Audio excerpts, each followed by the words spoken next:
Every year, more than 400 million tons of plastic waste are produced globally. Of these, 23 million tons find their way into rivers, lakes and oceans, and less than 10% is recycled. It is for this reason that more than 170 government delegations have gathered in Nairobi, Kenya, to hammer out details of what could be the first global treaty to tackle the plastic pollution crisis. While affirming Kenya's commitment to ending plastic pollution, President William Ruto says it is now time for investors, multinational corporations and technology companies to shift strategic investments to reduce their plastic waste footprint.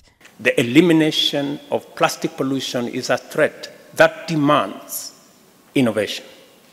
This is the reality and challenge that industry and private sector must accept and look for opportunities in other alternatives.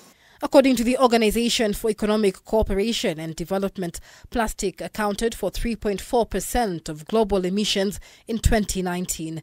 If nothing is done, more than 1 billion tons of toxic plastic will be produced by 2060, with about half ending up in landfill and less than a fifth recycled. This kind of polluting our environment is unacceptable and is essentially an existential threat to life, to humanity, and to everything in between.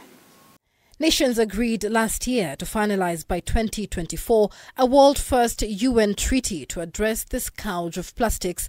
Negotiators have met twice already, but Nairobi is the first opportunity to debate a draft treaty published in September that outlines the many pathways to tackling the plastic problem. The ambition for the Zero Draft is a welcome signal that the world is one step closer to ending plastic pollution, one of the biggest contributors to the triple planetary crisis. I commend the committee for your inclusive approach and incorporating the views of diverse stakeholders. Nairobi is a significant location to host this third session.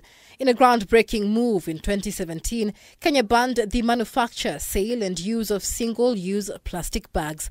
2 years later, in 2020, Kenya banned single-use plastic like cutlery, straws and PET bottles from parks, forests, beaches and other protected areas.